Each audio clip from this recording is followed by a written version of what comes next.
Saturday 15th of July. Been back in the country less than 48 hours and needed a koi fix, so I've come up to see Adam and Amanda Byer and their breeding program that's going up here at their house. Adam's just setting up a spawning behind me, another spawning set, another parent set, and inside there's a whole load of kaku that need doing selection through. And we're going to do that in a little while, and so I'll show you those in a minute. We'll have a little look at the spawning that Adam's setting up right now. So this is the tank in which the spawning is going to take place. Adam just popping the males in there at the moment. These males are from where, Adam? They are both from Yume Koi. Yep. Matsue. One's a Haruka background and one's the Shizumi background. And I used them about 6 weeks ago for the first time in a successful pairing with another fish I had from Mike from Takigawa, and we're going to have a look at the selection of those 1 inches today. Okay. And I'm putting them today with a Momo Tero female that I also had from Mike. We call her Sharky, and she featured in one of your videos actually, Mark. Okay. With Mike some years ago, and we have Akanisai going on from her spawning last year with a different pairing of males. So this time we're going to give her a go with these males. Now I know that they can do the business, so to speak, that we've had a decent fertilisation rate with one female. I'm comfortable to give them a go with our Sharky female, who's fry from last year. We're very happy with. A couple of good show results in the south of England show just a month ago from her toe site. So I'm feeling positive about her, and now I've seen good signs from the 1 inches from this year spawning from these males, so it's now about bringing those two together and then seeing what the result is, and then comparing that against her performance last year. And that's part of what I'm doing here, to try and create, you know, to try and optimise my brood set just by trying the females with different pairings of males in each spawning and seeing how that goes. Okay, cool. I've got to say, it's a bit colder than Louisiana. It's raining, much the same as it often did in Louisiana, but it's rather colder. So just turn up the female it's going to be used for the spawning. Interestingly, Adam's just told me this is the second time this female's going to be used this year. It's been used about 9 or 10 weeks ago. Not the first time that Adam's double used a female for spawning in one season, so it'll be interesting to see the results.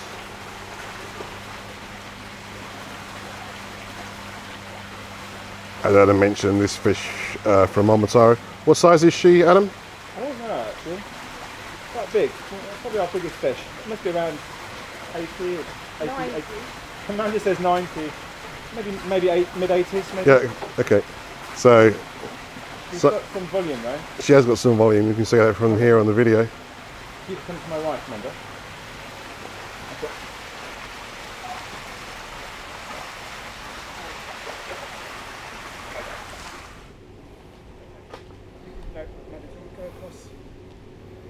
You can stand up there.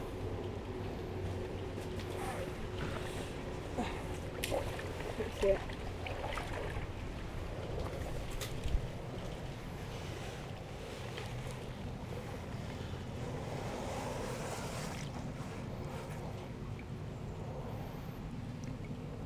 There she is. So in the foreground here, the two Matsui males that Adam spoke about. The female just gone in.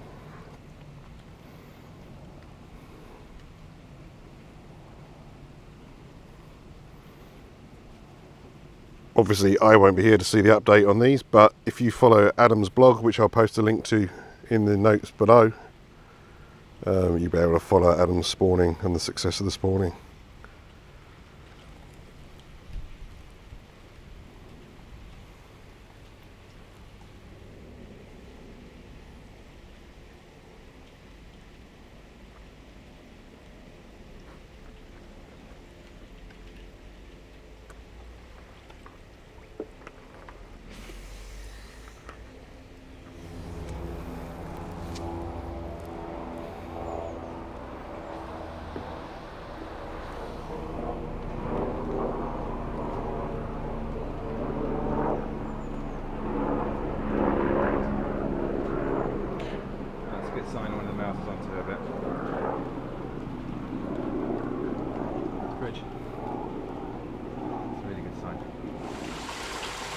These are some of the Kohaku fry they're going to be sorted through today. Adam tells me he thinks there's around 50,000 of them to go through. So quite a lot. It's first selection for these fry, which are about an inch long. And we'll take a closer look at those once we've got some in a smaller net or a bowl. And show you some of the keepers that come from the spawning. So myself and Adam have spent several hours going through a net of the small Kohaku. This is just a very random selection of some of the keepers that come from this first selection. Adam, what are your thoughts on what we've got today? I think that overall I'm happy because this is a new brood set that I went with, and just the fact that there are some that weren't a bit more growing on at all, as opposed to none. Yeah. And that they're healthy looking fish, you know, all the right bits in all the right places. Just that fact alone makes me happy, because whenever you run a new brood set pairing, there's the risk, you know, you don't know that they're going to go together well. Like, even to get to this stage, they've actually spawned well and we've managed to rear the fry. But when you get to this stage, you start to see, have you got something that looks like Kohakus? Have they got all the right bits of, in the right, you know, they've got both fins and all these. Yep. So sure. it's just a tick in the box, and then the next thing you say is, right, okay, are we getting the right kind of numbers with a pattern on and with heat that looks all right? Very early to tell in terms of their size. It's difficult to see, to get too much of a view on the future, but it's looking like the right kind of thing, and we're getting a reasonable number through as a proportion of the total. So they're all ticks in the box. The other thing for me is that, have we got enough in total to have the 1 per 1,000 or the 1 per 10,000 fish? I think, you know, yes we do. We've had bumper harvest too. So the key thing now is to really get through this first selection as quickly as we can and get these fish growing on. Yep. And so far so good. Okay, so I'm not likely to see these fish for some time now. Probably September, before I'll get a chance to come and see these fish again. I mentioned earlier Adam's blog, which is I'll put a link in the section below, the information section below the video, where you can find Adam's blog and follow more progress on these particular toe-side fry over the coming couple of months, say, before I get back here in September to see them again. What we're going to do now is have a look at some of the larger fish that Adam's got here, fish from last year's spawning, and also fish that were from a selection of we made last December. We saw those, wasn't it, I think? I think so. December we came and looked at some of Adam's fish and featured those on Nishigoi.life, and some of those fish are still here, having grown obviously significantly larger, and we're going to take a look at some of those. This net of fry is actually from the same spawning, so Adam mentioned that there's a lot more to go through, and this is just one of 3 nets in total with similar number of fry in it that Adam's got to select through, so significant number still left to go through.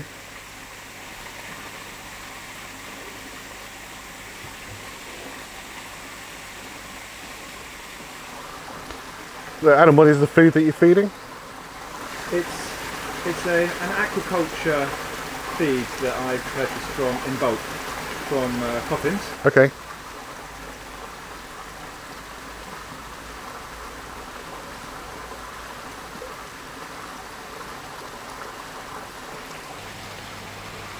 There's probably lots of people out there who may be interested in the excitement of growing fry, rearing fry, but don't necessarily have the parent stock or want the hassle of doing the spawning part of it.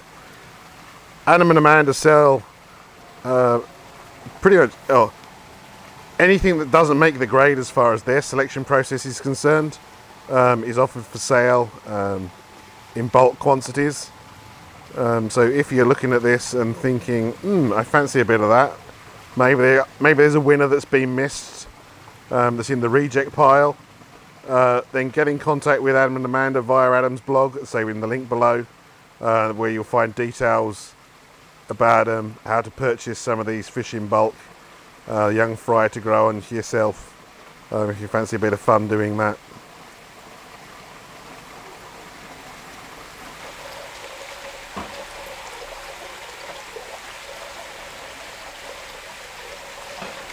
So these koi are now Akanisai koi that have becoming Nisai. These are all koi that were spawned last year. I think I'm right in saying they were spawned in August last year. A fish that featured on Nishigoi.life back in December when a selection was made. There's several koi in here which, as I say, featured in the post I made as the 4-month-old fish at the time. I'm just going to pour some of these up in a little while and show you them in more detail.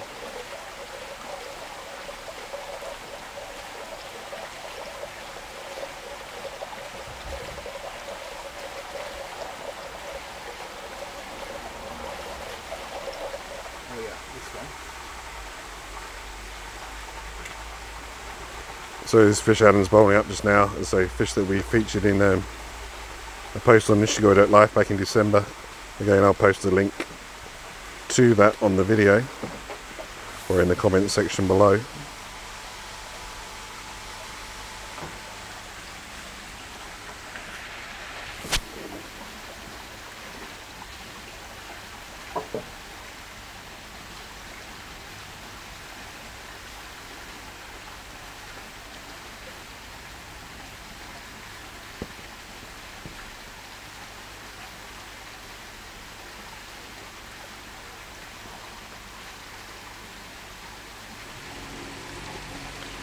So here we have, let's say, 4 kahaku that we featured on a blog post back in December on Nishigoi.life.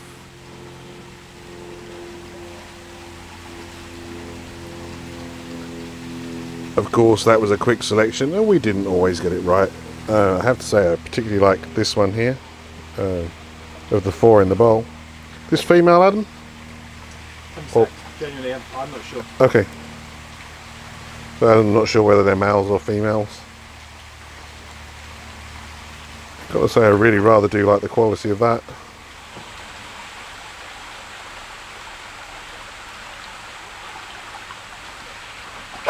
There's this one as well. You can squeeze that in. Oh.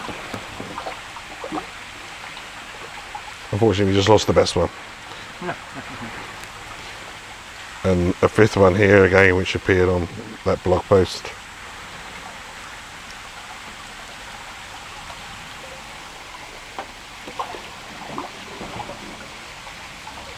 There we go.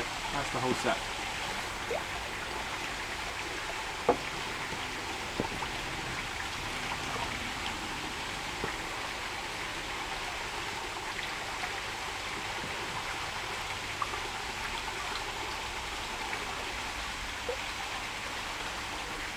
So which would you rate as your favourite from these, Adam, personally? I particularly like the I like them in different ways, actually. Okay. The particularly strong-bodied kahaku, You bring this one here. that's correct, is my tip longer term, because I had from the same parent set, I had one with a similar body shape 2 seasons previous to it, and by the time it got to size, it took it till about size 4, which is sort of 45 to 55 centimetres, so it's about 50 centimetres, and I took it to a show and it placed in size 4 kahaku and get some really stiff competition. At this point it's a bit on the stocky side, but at that 40, when it got to about 50 centimetres, the body shape had attained something that more along the lines that you want to see, so I'm hopeful about that, and I like the red on it. The raindrops on the head patterned fish is probably my personal favourite from a pattern point of view. Okay. Yeah. And then the fish closest to you now, this one here. Yeah. There is something about that fish that I particularly like. I think maybe with the quality of the white on the body, but also it's a very straightforward pattern, but where the pattern on the head offsets the pattern on the tail tube in some kind of balance. I like the breadth of the body where it joins the head and the way that the head joins the body, and I'm I'm actually just fascinated to see how that one develops. What did you describe that pattern as? As a, I can't remember what word I used. It's a sort of a, it's a simple and slightly short. Okay. Slightly short pattern. It's interesting because I wouldn't call it a simple pattern. No. No, I think it's a very interesting pattern. I love the benny quality on it, and the skin. Narrow. Particularly Yeah. uneven, and the key was good as well. Yes, I particularly like the quality of that one personally.